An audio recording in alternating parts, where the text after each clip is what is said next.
परम पूज्य गुरुदेव, परम वंद्य माता जी के वात्सल्यमय करुणामय सानिध्य में बैठकर हम सभी उनके द्वारा दिए गए वचनों को सुन रहे हैं।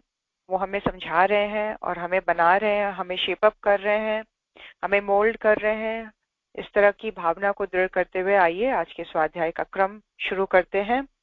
हम पढ़ रहे हैं श्रीमद् भागवत कथा, जो परम पूज्य गुरुदेव द्वारा लिखित है और उन्होंने इस उद्देश्य से लिखा है कि उनके समस्त उनसे जुड़े हुए बच्चे, उनके जानकार, उनके सानिध्य में आने वाले हर एक जीवात्मा इस चीज को समझे कि उनको जीवन कैसे जीना है, और जीवन कैसे जीने की सबसे अच्छी शिक्षा जो होती है वो अवतारी चेतनाओं के, श्रेष्ठ पुरुषों के, श्रेष्ठ अवतारी पुरुषों के आचरण के माध्यम से सीखी जा सकती है कि उन्होंने ऐसा क्यों किया, उन्होंने ऐसा क्यों कहा, उनके इस करने के पीछे क्या उद्देश्य था। उसको बहुत ही सुंदर और सरल तरीके से परम पूज्य गुरुदेव हमें समझा रहे हैं और उसी लेवल पर हम आगे बढ़ेंगे। आज किस तरह से उन्होंने बताया कि हम हर एक चीज से सीख सकते हैं, हमारे अंदर सीखने की वृत्ति होनी चाहिए।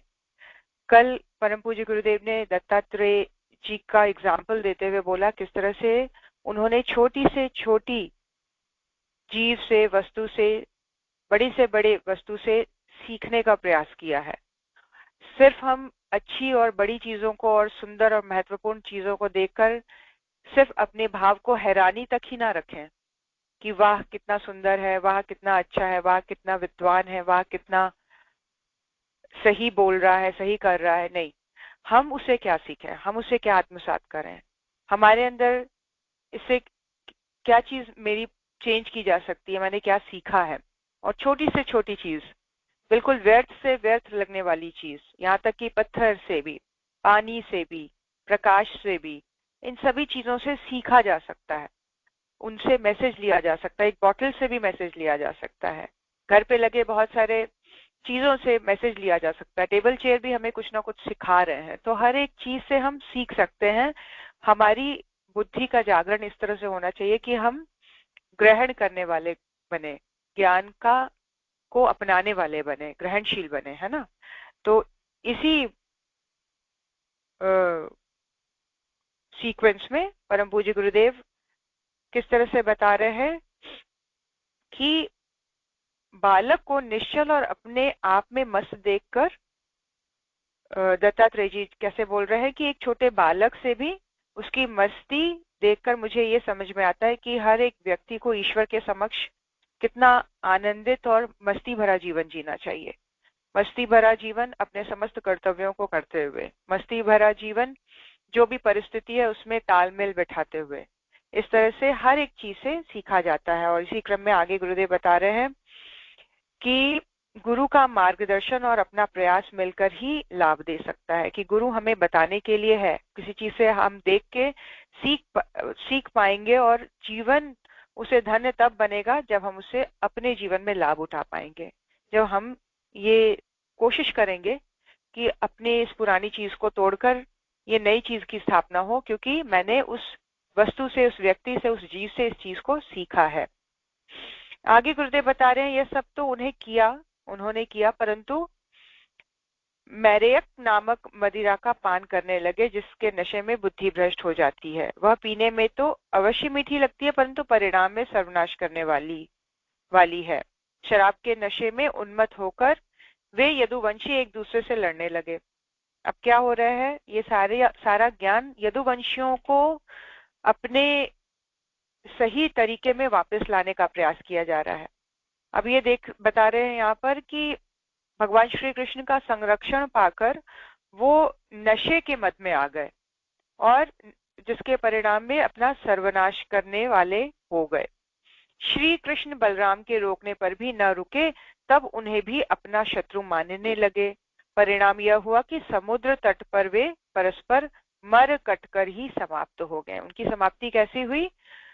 सब आपस में ही कटकर समाप्त हो गए। क्यों? क्योंकि वो ईश्वर के बात से भी नहीं रुक रहे थे।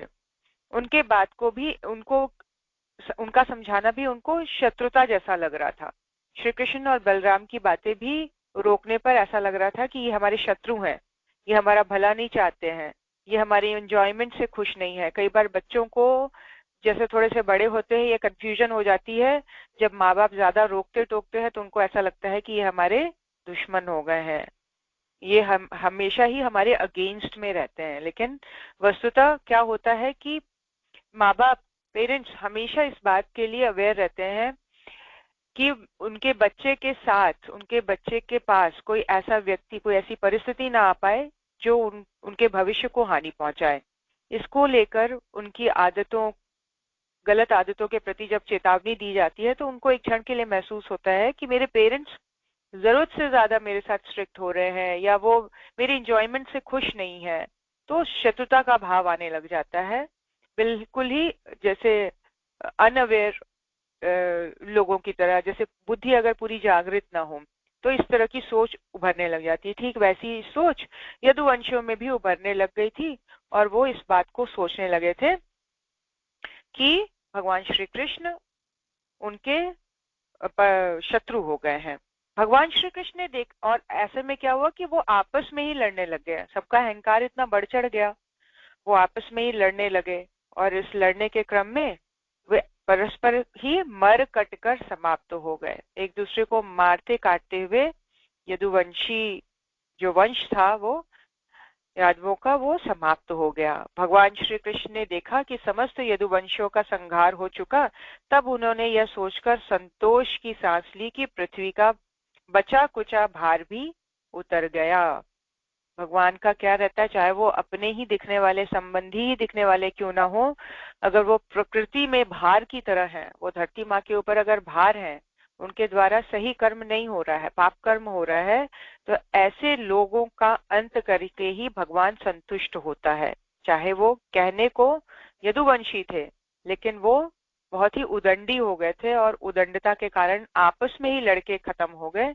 ये देखकर भगवान ने संतोष की सांस ली कि पृथ्वी का बचा कुचा भार भी अब समाप्त हो गया।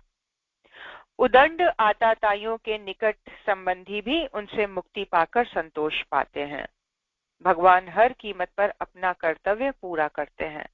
भगवान का ये नियम है कि किसी भी कीमत पर जिस उद्देश्य के लिए वो धरती पर अवतरित हुए हैं उसको पूर्णतः करेंगे ही, करके ही छोड़ेंगे। उसमें किसी भी प्रकार का वो आलस्य, किसी भी प्रकार का मोह माया, या किसी भी प्रकार का दया, क्षमा कर देने वाला भाव नहीं लाते हैं, क्योंकि उनका एकमात्र उद्देश्य संसार को आताताइयों से मुक्त करना है, संसार के भार को कम करना है। तो अंततः समस्त महाभारत के संग्राम के बाद जो बचे हुए यदुवंशियों में जो अहंकार का भाव आ गया था, उदंडी हो गए थे, उसकी वजह से जो डिस्टर्बेंस नेचर में क्रिएट हो रही थी, वे आपस में परस्पर लड़कर मरे। तो भगवान कृष्ण को काफी संतोष हुआ, और ये समझ में आ गया कि पृथ्वी का भार अब हल्का हो चुका है, और उनके उद्देश्य लेने की जो पूर्णता थी, वो उद्देश्य था उनके अवतार लेने का, वो पूरी तरह से कंप्लीट हो रहा है। भगवान हर कीमत पर अपना कर्तव्य पूरा करते हैं, तो हमें भी कोशिश करनी चाहिए कि अपने कर्तव्य को पूरा करने में अगर किसी भी प्रकार का के ब्लॉक्स आते हैं, कोई भी आड़े आता है, चाहे वो अपना ही प्रिय कितना ही हो, अपना ही क्यों ना व्यक्ति हो, लेकिन अगर उद्देश्य में या कर्तव्य के मार्ग पर वो रुकावट है तो उसको हटा देना ही अपना सबसे बड़ा कर्तव्य माना जाना चाहिए। परीक्षित बलराम जी ने समुद्र तट पर बैठकर एकाग्र चित्त से परमात्म चिंतन करते हुए आत्मा को आत्म स्वरूप में स्थिर कर लिया और मनुष्य शरीर छोड़ दिया। अब क्या है, ये लीला अवतारी जो आए हुए थे, ये अपना अपना रोल समेट रहे हैं। अब जब यदुवंशी आपस में लड़के मर गए, तो बलराम जी समुद्र के तट पर जाकर साधना करने लगे, चित्त को एकाग्र कर चिंतन को परमात्मा में पूरी तरह से लगाते हुए आत्म स्वरूप में स्थिर होकर उन्होंने मनुष्य शरीर छोड़ दिया, समाधि ले ली पूरी तरह से। इस तरह से उन्होंने अपनी लीला को समेट लिया पूरी तरह से। जब श्री कृष्ण ने देखा कि भैया बलराम जी परम पद में लीन हो गए हैं, तो वे पीपल के पेड़ के नीचे जा बैठे। जरा नाम के एक बहेलिये ने दूर से उनके तलवे को हिरण का मुंह समझकर तीर मार दिया। जब उसे सही स्थिति में पता लगा तो वह दुखी होकर क्षमा मांगने लगे। भगवान ने उसे पूर्व जन्म की याद दिलाई। वह बहेलिया त्रेता युग में बलि था। राम जन्म में भगवान ने उसे छिपकर मारा था, इसीलिए इस जन्म में उनके तीर से उनके देह त्यागने की तैयारी हो गई। श्री कृष्ण ने बहेलिये से कहा, तेरा कोई दोष नहीं है, तूने मेरे कर्म के अनुसार ही वह कार्य किया है। देखिए किस प्रकार से दो चीजें सीखने को मिल रही है। एक, भगवान अपनी लीला समेट रहे हैं और समेटते हुए अपने सारे कर्मों का लेखा जोखा समाप्त कर रहे हैं। वैसे ही एक नॉर्मल ह्यूमन भी अपने जाने से पहले समस्त लेखा जोखे को, समस्त अपने जितने भी कर्म प्रारब्धों को, कर्म फलों को बराबर करके जाता है और जाना भी चाहिए अपना हिसाब किताब पूरा करके। तो ठीक वैसे ही भगवान श्री कृष्ण बहेलिये के तीर से घायल होने की एक उन्होंने भूमिका बनाई, और जब बहेलिया आया बहुत दुखी हुआ उनकी स्थिति को देखकर, तो उन्होंने कहा, दोष तुम्हारा नहीं है, त्रेता युग में तुम बाली थे और त्रेता युग में मैंने तुम्हें छुपकर मारा था, इसीलिए इस जन्म में उसके तीर से अपने देह त्यागने की तैयारी कर रहा हूं ताकि वो कर्म न्यूट्रलाइज हो जाए। वो कर्म का फल मैंने इस तरह से भोग लिया है, इसमें तुम्हारा कोई दोष नहीं है। तूने मेरे कर्म के अनुसार ही वह कार्य किया है, क्योंकि वो मेरे कर्म को न्यूट्रलाइज करेगा और तुम्हारे साथ जो मैंने त्रेता युग में किया था वो दोनों कर्म अब नहीं फल के रूप में रह जाएंगे। हम लोग दोनों ही उस कर्म से मुक्त हो गए हैं। ना तुम्हारा इस कर्म का पाप तुम्हारे ऊपर चढ़ेगा और ना ही मैं ऋणी बना रहूंगा उस कर्म के लिए जो मैंने त्रेता युग में किया था। तो इस तरह से भगवान शरीर को समेटने से पहले ये सारी चीजें करके जा रहे। देखा जाए तो पैर में तीर लगने पर कोई देह नहीं त्याग सकता है, किसी की मृत्यु नहीं हो सकती है। वो एक छोटी छोटी सी चोट हो सकती है, लेकिन शरीर को त्यागने वाली चोट नहीं है पैर में तीर लगना। वो घायल कर सकता है, पैर को टांगों तक परेशानी पहुंचा सकता है, लेकिन जन्म मृत्यु का प्रश्न उससे नहीं उठता है। लेकिन भगवान श्री कृष्ण ने यही एक छोटे से कर्म के माध्यम से अपने प्रारब्ध को भी काटा और उसके कर्मफल, उसके भी जो मन में एक आत्मा के रूप में जो द्वेष होगा वो भी धुल गया कि मुझे भगवान ने छिपकर क्यों मारा था। तो ये दोनों चीजें न्यूट्रलाइज हो गई। अरे अब उठ, तू भय मत कर, तूने मेरा ही काम किया है। तू मेरी आज्ञा से बड़े पुण्यात्मा लोगों को प्राप्त होने वाले स्वर्ग में निवास करेगा। क्या अश्योरेंस दे रहे हैं श्री कृष्ण भगवान उसको? क्या बता रहे हैं कि अब तुम जो ये दुखी भाव से बैठे हुए, तुम डर रहे हो कि तुम्हारे द्वारा कितना बड़ा पाप हो गया, ऐसा नहीं है। वास्तविकता ये है कि तूने मेरा ही काम किया है। ये कर्म तुम्हारे द्वारा मेरी इच्छा से हुआ है। तूने मेरी आज्ञा से ही ये कर्म किया है, जिसकी वजह से तुम बड़े पुण्यात्मा लोगों को प्राप्त हो गए। तुम बड़े और पुण्यात्मा लोगों को प्राप्त होने वाले स्वर्ग में निवास करोगे। जो बड़े सत्कर्मी लोगों को स्वर्ग हासिल होता है, अच्छे कर्म, यज्ञ कर्म करने वालों को, ब्राह्मणों को जो स्वर्ग मिलता है वो तुम्हें प्राप्त होगा, क्योंकि तुमने मेरे अकॉर्डिंग कर्म किया है। तुमने इंटेंशनली मुझे हर्ट करने के लिए नहीं किया था। ये मेरी प्रेरणा से तुमने मेरे पैर को हिरण समझा और उसमें तीर लगाया। कर्म सिद्धांत के प्रति भगवान की कठिन मर्यादा है। भगवान अपने सिद्धांत के अनुरूप कार्य करने वालों को उच्चतम पुण्य का भागी भी बनाते हैं। भगवान के सिद्धांत के अनुरूप कोई अगर कार्य करता है, चाहे उसके लिए वो अपमानित ही क्यों ना हो, अपने आप को गलाना उसे पड़ जाए, अपने आप को समाप्त करना पड़ जाए, अपने आप को किसी कठोर कर्म में भी उसको डालना पड़ सकता है। जैसे यहाँ सिनेरियो क्या है कि उसको कठोर कर्म करना पड़ गया अनजाने में, लेकिन वो अंततः भगवान की इच्छा से किया है। ऐसे कार्य करने वालों को उच्चतम पुण्य का भागी बनाते हैं भगवान, उनको श्रेष्ठ पुण्य का भागी बनना पड़ता है।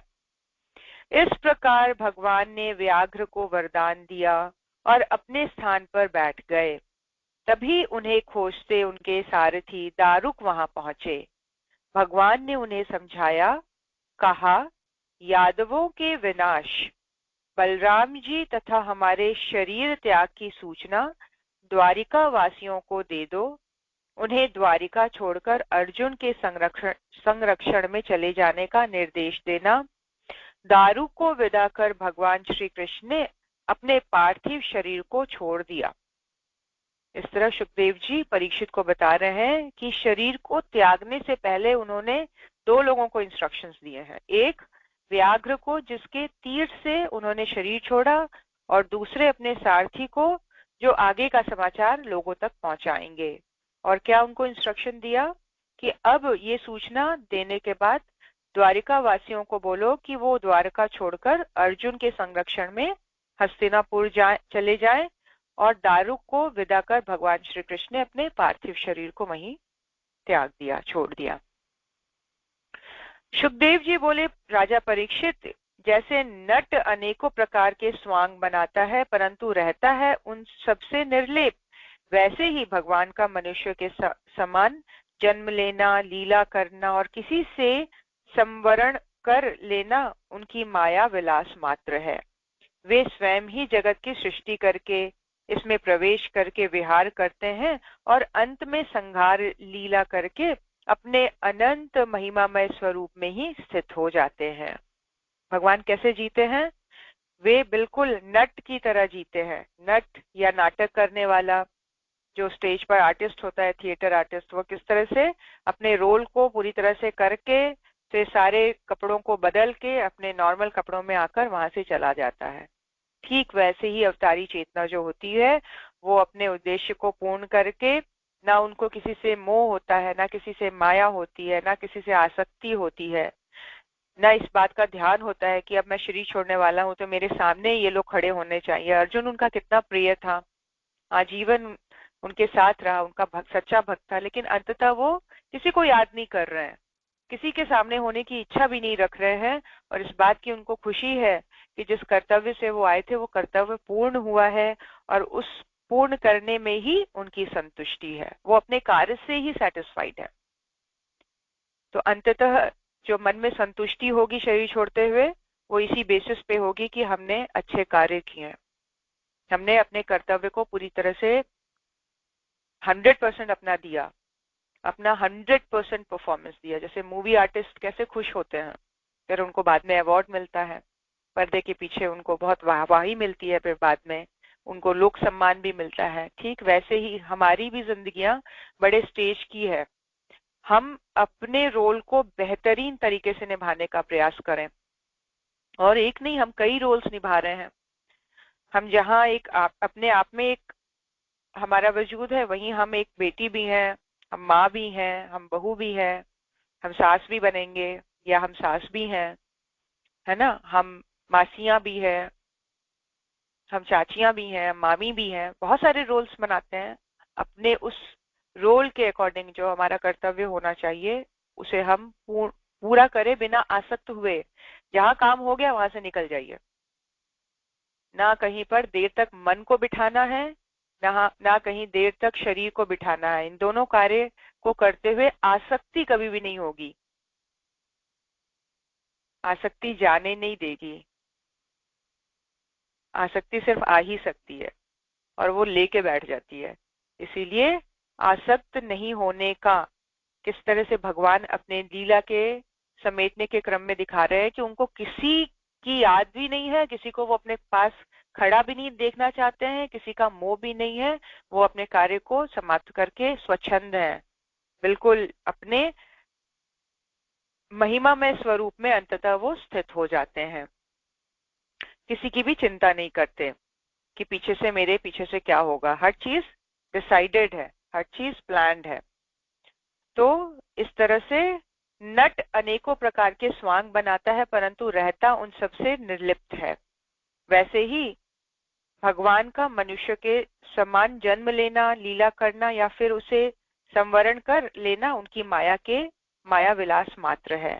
वे स्वयं ही जगत की सृष्टि भी करते हैं, उसमें प्रवेश करके विहार करते हैं और अंत में संहार लीला करके अपने अनंत महिमामय स्वरूप में स्थित हो जाते हैं। यद्यपि भगवान श्री कृष्ण संपूर्ण जगत की स्थिति, उत्पत्ति, संहार के निरपेक्ष कारण है, और संपूर्ण शक्तियों को धारण करने वाले हैं, तथापि उन्होंने अपने शरीर को इस संसार में बचा रखने की इच्छा नहीं की। इससे उन्होंने ये दिखाया कि इस मनुष्य शरीर से मुझे क्या प्रयोजन है। आत्मनिष्ठ पुरुषों के लिए यही आदर्श है कि वे शरीर के प्रति मोह को ना रखें। अपने लीला संदोह में जब वो अपने आप को समेटते हैं तो कहीं भी उनके मन में दुख नहीं है, आंखों में आंसू नहीं है। वो बिल्कुल एक एक्टर की तरह अपने कपड़ों को बदल के अपने सच्चे स्वरूप में आकर वहां से निकल जाते हैं। वो ये बताते हैं कि किसी भी चीज का मोह, चाहे वो शरीर का ही क्यों ना हो, मोह नहीं होना चाहिए। मोह को त्याग कर और बिल्कुल स्वच्छंद तरीके से अनासक्त होकर अपने कर्तव्य को पूरा करते हुए संसार से विदा लेने की प्लानिंग की तैयारी करनी चाहिए। वो तैयारी पहले से करनी होगी, आधे अधूरे समय में नहीं। तब नहीं जब शरीर ढीला पड़ गया है, तब जब शरीर स्वस्थ है, चल फिर रहा है, सब लोग मिल रहे हैं, आ रहे हैं, उसमें ये डीप प्रैक्टिस शुरू हो जानी चाहिए अंदर ही अंदर, कि हम इस चीज को अब बिल्कुल एक प्रैक्टिस में ले आए कि वस्तुतः जो मेरी ये जर्नी है ये अकेले की है, और अपने कर्तव्य को करके यहाँ से निकलना अनासक्त होकर, बिना किसी चीज से लोलुप होकर, ना किसी में आसक्ति रखकर। हो सकता है इस पूरे जीवन क्रम में बहुत सारी अच्छी बड़ी बड़ी चीजें एक्यूमुलेट कर ली हैं, लेकिन अब प्रैक्टिस क्या करनी है कि इसको छोड़ के जाना है, ये मेरा नहीं है। Everything is temporary. टेम्पररी की प्रैक्टिस करेंगे जब हम और अनासक्त होंगे तो किसी भी चीज का मोह हमें सताएगा नहीं, और बिल्कुल स्वच्छंद तरीके से हम शरीर को इस प्रसन्नता से छोड़कर जाएंगे कि हमने अपना कर्तव्य पूरी तरह से किया। आत्मनिष्ठ पुरुषों के लिए यही आदर्श है कि वे शरीर के प्रति मोह न रखें। जो आत्मा की प्रगति करना चाहते हैं, जो आत्मा के लेवल पर आगे बढ़ना चाहते हैं, उनको इस बात का ध्यान रखना चाहिए, इस बात की प्रैक्टिस करनी चाहिए कि बड़े ही गहराई से इस बात को हम सोचें कि हमें क्या चीज प्रगति दे रहा है और प्रगति वास्तव में किसकी होनी चाहिए। और उस लेवल पर मोह जैसी चीज ना शरीर से, ना ऊपर के लेवल पर किसी भी चीज से, ना रिश्ते नातों से और ना ही वस्तुओं से। शरीर के प्रति मोह ना रखने की प्रैक्टिस जब हम करने लग जाते हैं तो स्वतः ही अन्य चीजें टूटती चली जाती हैं, और टूटेंगी तो आत्मनिष्ठा अपने आप ऑटोमेटिकली बढ़ेगी।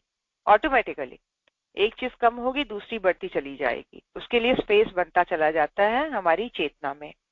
आगे गुरुदेव इस चीज को समाप्त करते हुए एक समरी की तरह यहाँ पे लिख रहे हैं। गुरुदेव लिख रहे हैं, कथा की सरिता घर घर में बहे।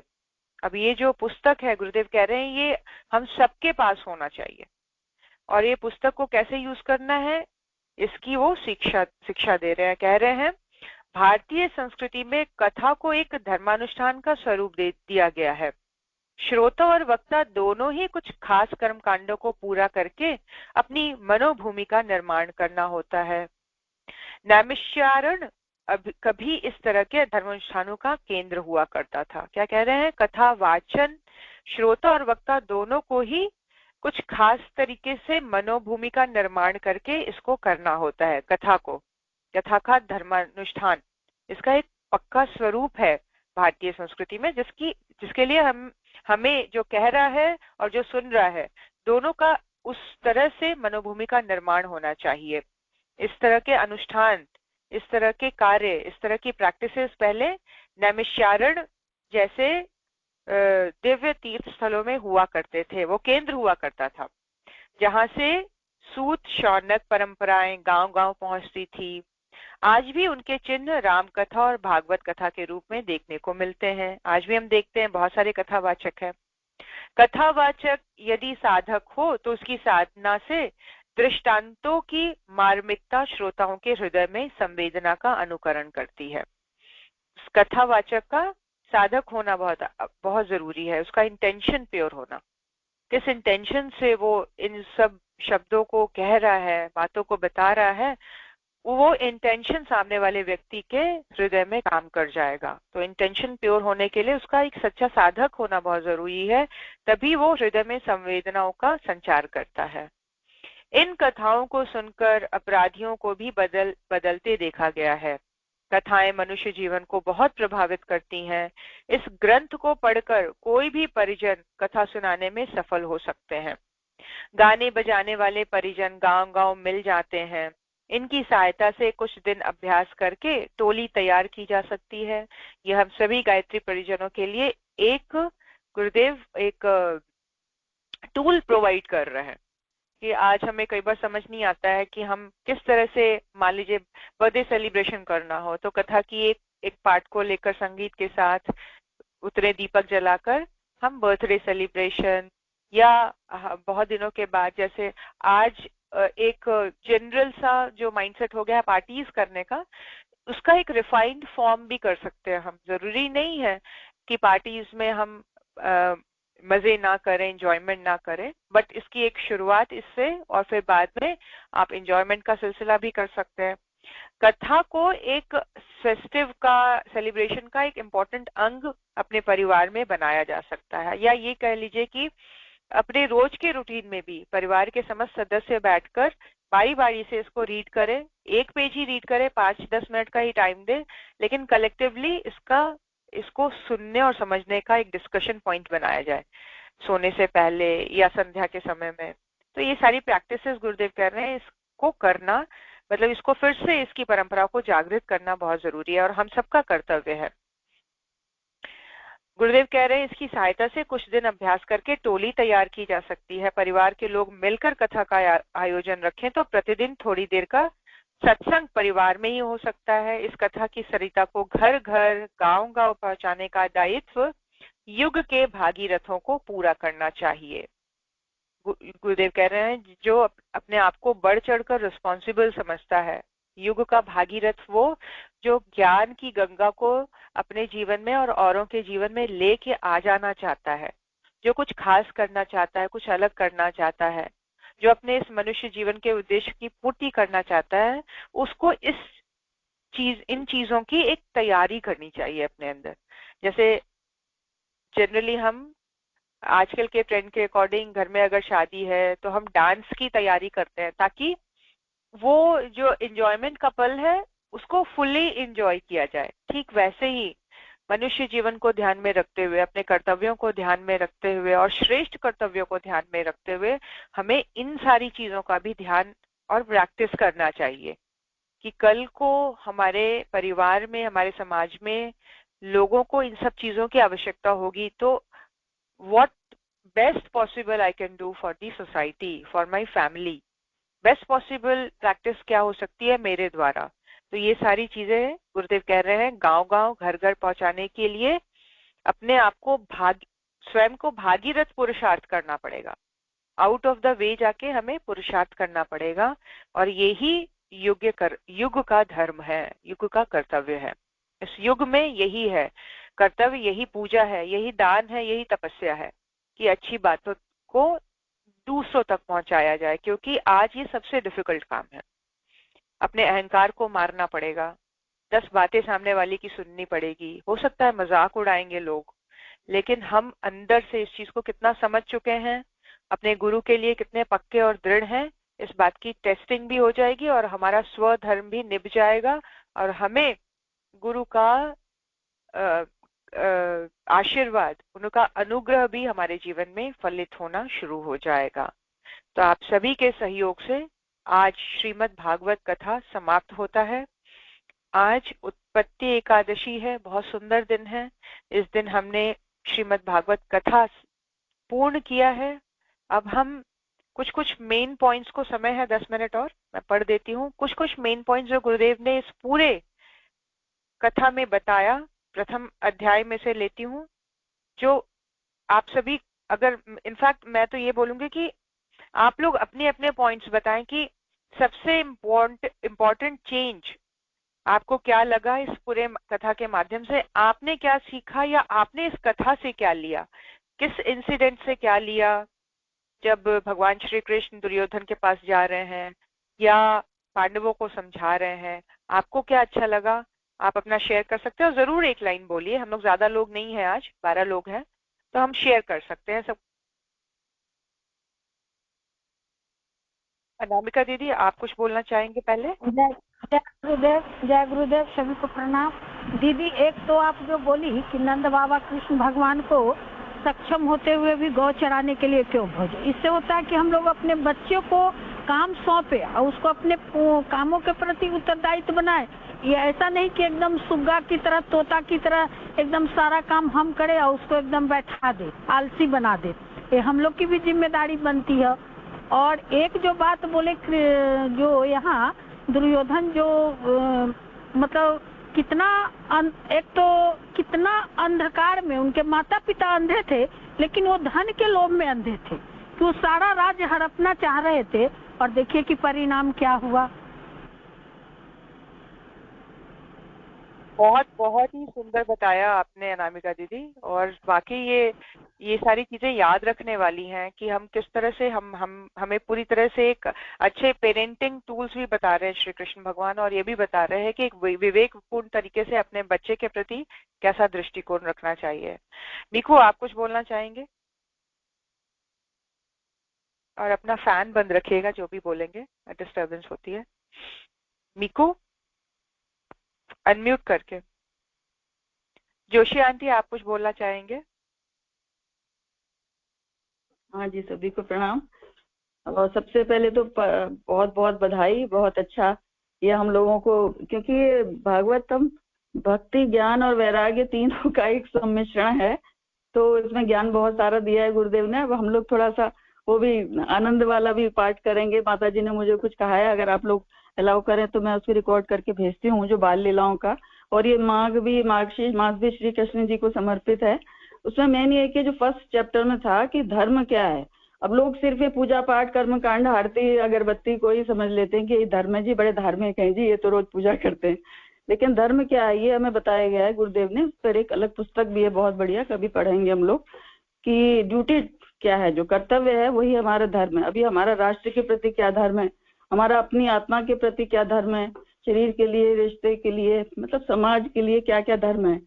तो इसको बहुत ही गहराई से मनन चिंतन करना चाहिए।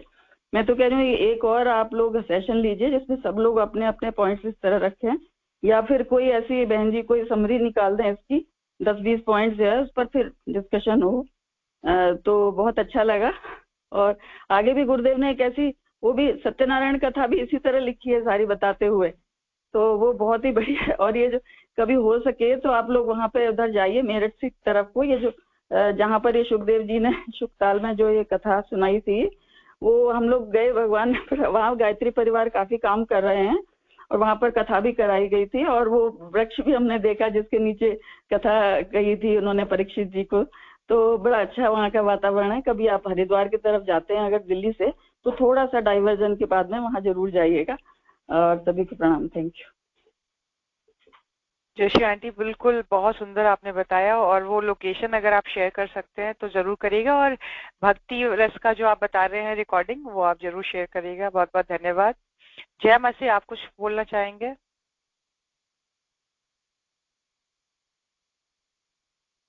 अनम्यूट करके मासी। हाँ। सभी को प्रणाम, जय गुरुदेव। सारिका, ये जो बचपन में जब हम लोग सुनते थे ना कि लोग बोलते थे कि हम लोग जा रहे हैं भागवत कथा सुनने, तो उतना समझ नहीं आता, बस ये लगता था कथा सुनने जा रहे हैं, क्या होगा, कथा सुनेंगे। और सब औरतें भी जो देखते थे, बड़ी बड़ी औरतें सब जा रही हैं और लोग, और कथा सुन के आ रही हैं, फिर वही चीज हो रही है, वहां बैठ के गप्पे मार रही हैं, कुछ ऐसा। और लगता था क्या ये लोग जाती हैं, कुछ समझ नहीं आता था कि होता क्या है। लेकिन आज गुरुदेव ने इतना क्लियर, इतना सुंदर समझाया कि बता नहीं सकते हैं। मतलब एक एक पॉइंट, बहुत सारी चीजें हैं बताने को, लेकिन एक चीज बहुत अच्छी वजह समझ आई कि सामने वाले के लिए जब आप किसी पर कोई चीज आप सॉल्यूशन करने जा रहे हैं किसी भी चीज का, भगवान कृष्ण ने पहले जैसे दुर्योधन को मौका दिया उसे समझाने का, तो पहले आप समझाने का मौका हम लोग को देना चाहिए किसी को भी, और उसको एक बैग उस पर देगी कि नहीं अब तुम गलत हो तो तुम गलत हो। उन्होंने कितना सुंदर समझाया, ये वाली चीज बहुत सुंदर समझ आई कि सामने वाले को पहले मौका देना चाहिए और उसके बाद ही फिर अपना अपना रखना चाहिए कि हाँ ये नहीं, ये होना चाहिए। प्रणाम सभी को, जय गुरुदेव। मासी, बहुत बहुत धन्यवाद। बहुत सॉलिड पॉइंट आपने बताया, और इस तरह हम लोग कई बार सुनने के बाद भूल जाते हैं और रिएक्ट कर जाते हैं। ये बिल्कुल बहुत ही स्ट्रांग पॉइंट है कि हम सामने वाले को उस टाइम में स्पेस दे जब सामने वाला बिल्कुल ही चिल्लाया हुआ है या अनकंट्रोल हो रहा है। उस समय अगर हम अपने आप को रोक लेते हैं, पीछे कर लेते हैं थोड़ी देर के लिए, तो चीजें बहुत सुधर भी जाती है, संभल भी जाती हैं। ये वाकई हम सबको सीखने वाली है, प्रैक्टिस करने वाली। बहुत बहुत धन्यवाद मासी। पूर्णिमा, आप कुछ बोलना चाहेंगे? जय गुरुदेव सभी को।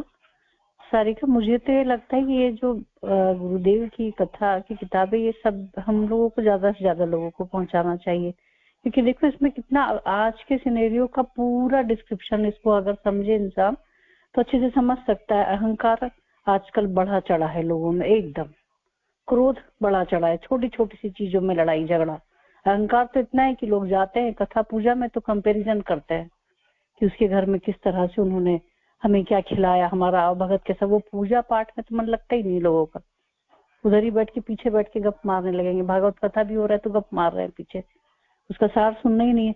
तो मुझे लगता है कि कभी इस तरह के लोगों से आप टकराए, अगर जनरली बैठे भी हुए हैं और कुछ इस तरह के अहंकारी, क्रोधी, घमंडी, कंपैरिजन करने वाले लोग हैं, तो उनको धीरे से एक दे देना चाहिए ज्ञान। ले ना ले, हमको बोल देना चाहिए, ऐसा मुझे लगता है। पता नहीं कितना सही है कि गलत है, पर मुझे जहां भी कहीं मौका मिलता है तो मैं धीरे से ये चीज कंपेयर कर ही देती हूँ कि ये चीज ऐसे नहीं, ऐसे करना चाहिए। ये गलत बोल रहे हो, ऐसा नहीं बोलते हमारे गुरुदेव, हमारे उसमें ऐसा नहीं है। हमारे जो ग्रंथ हैं या जो भी कुछ आप बोल रहे हो कि आप बहुत धार्मिक हो, तो इसको धार्मिक तो हम नहीं बोल सकते, ये धार्मिकता तो नहीं है कहीं से भी। तो कई बार बहुत बड़ी बहस भी हो जाती है, पर बोलने से चूकते नहीं है। बस यही चाहते हैं कि हम जितने ज्यादा लोगों को समझा सके समझा पाए। सभी को धन्यवाद। बहुत बहुत धन्यवाद पूर्णिमा। बिल्कुल सही कहा कि आज थोड़ा सा चैलेंजिंग है सिचुएशन, और जिस तरह से मासी ने भी बताया कि लोग कथा तो सुनते हैं लेकिन कोई परिवर्तन नहीं दिखता है, ऐसा कुछ नहीं दिखता है फिर जिसे कुछ सीखा जाए या प्रेरणा ली जाए। तो जब हम सिखाना चाह रहे हैं तो हम अपने लेवल पर बहुत स्ट्रांग होके खड़े हों और पूरी नॉलेज के साथ खड़े होंगे, तो सामने वाला भी देखेगा और सुनेगा। और चाहे फिर अगर मति मारी ही हुई है तो भगवान का विराट स्वरूप भी काम नहीं किया था दुर्योधन के सामने। तो जिसको नहीं सीखना है, जिसको जानना नहीं है, वो किसी भी लेवल पर नहीं जानने का। ऐसे व्यक्ति के पास ना समय बर्बाद की जाए, ना अपनी ऊर्जा बर्बाद की जाए। हाँ, कोशिश जरूर करनी चाहिए, लेकिन एक एक्सटेंड तक। बहुत बहुत धन्यवाद पूर्णिमा। पुष्पा दीदी, आप कुछ बोलना या बताना चाहते हैं?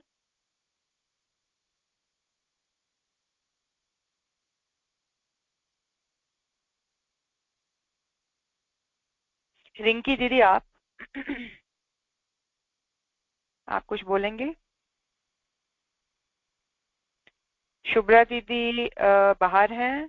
बब्बी मासी, आप कुछ बोलेंगे?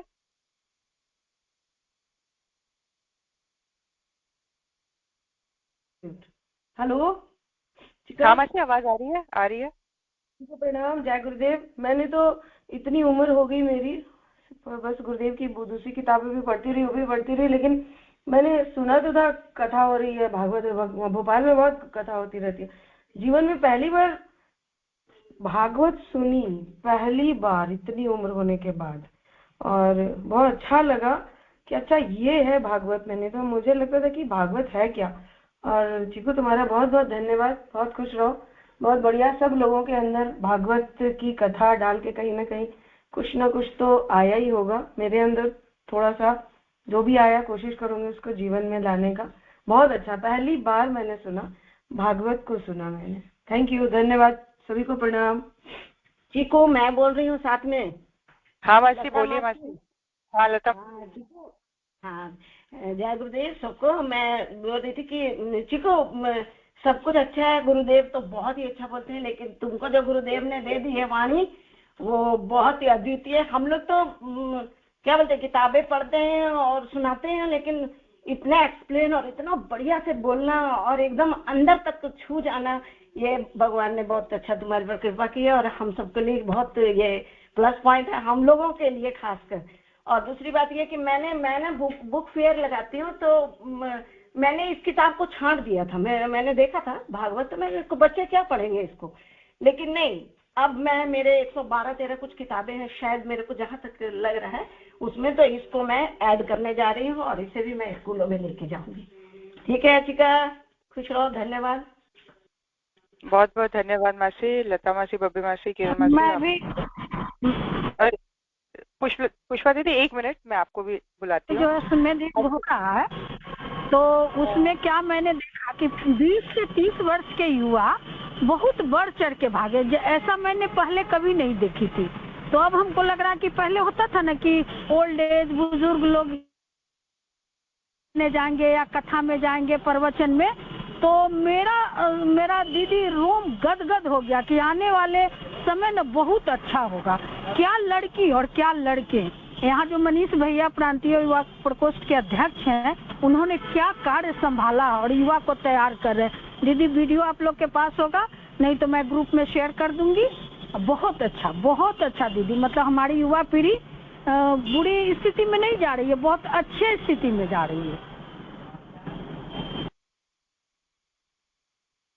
बिल्कुल अनामिका दीदी, आपने बिल्कुल सही कहा कि जैसे हम जनरली कवर देख के बोलते हैं कथा वथा, तो जो बुजुर्ग हो गए हैं या लाइफ के एंड फेज वाले लोग जो है वो देखेंगे, अब करने को क्या है, सिर्फ भगवान का नाम ही लेना है कथा। लेकिन नहीं, ये पूरी तरह से अगर इस बुक का कवर चेंज कर दिया जाए और इसको मैनेजमेंट तरीके से, लाइफ मैनेजमेंट तरीके से इसको नाम दिया जाए, तो शायद इस ओर आज ध्यान आकर्षित होगा उन लोगों का भी जो कथा को मात्र भगवान के नाम लेने को या भजन करने का समझते हैं। ये कंफ्यूजन कई बार मासी जैसे बता रही है कि ये हम लोगों को भी हो जाती है कि ये हमारे जरूरत की चीज नहीं है। लेकिन जिस तरह से गुरुदेव ने लिखा है, इसको लता मासी आपको ओपन करके क्लासरूम में जब बच्चे आ रहे हैं लेने बुक्स, तो आपको उस तरह से बताना होगा कि बेटा ये भगवान की सिर्फ कहानी मात्र नहीं है, कहानी से हम क्या सीखते हैं, ये सारी चीजें उसमें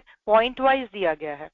तो इस तरह से जब बताएंगे, आप खोल के पढ़ेंगे, उनको समझाएंगे, तो जरूर सारे बच्चे इसको खरीदेंगे और इसकी डिस्ट्रीब्यूशन होनी चाहिए।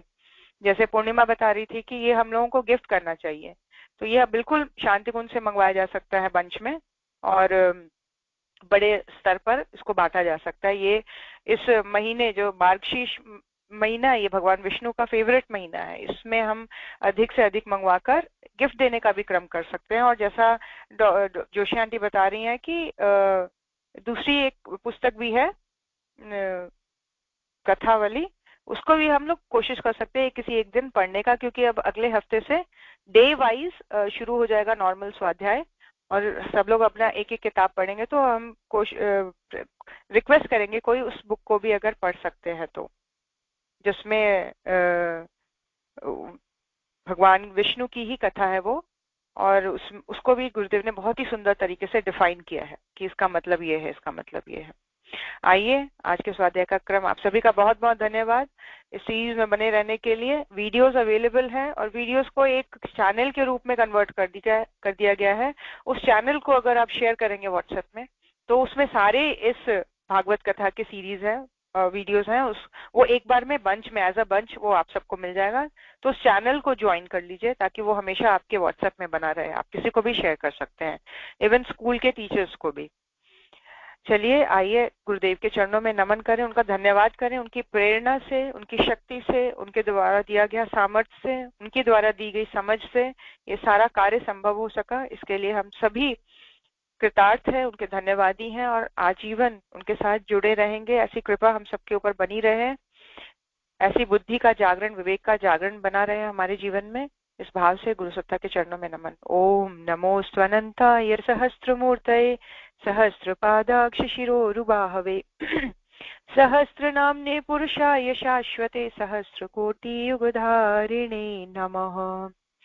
ओम श्री गुरुदेवाय नमः। माता भगवते नमः। दादा गुरुदेवाय नमः। ओम अस्तोमा सद्गमय, तमसोमा ज्योतिर्गमय, मृत्योर्मामृतं गमय, स्वार्थमा परमार्थ गमय, अव्यवस्थामा सुव्यवस्था गमय। ओम शांति शांति शांति, सर्वारिष्टसु शांतिर्भवतु। आइए, आहुति का क्रम अपनाते हैं। भाव करें, शांति कुंज में बैठे हैं यज्ञशाला में और बहुत ही सुंदर और दिव्य दिख रहे हैं।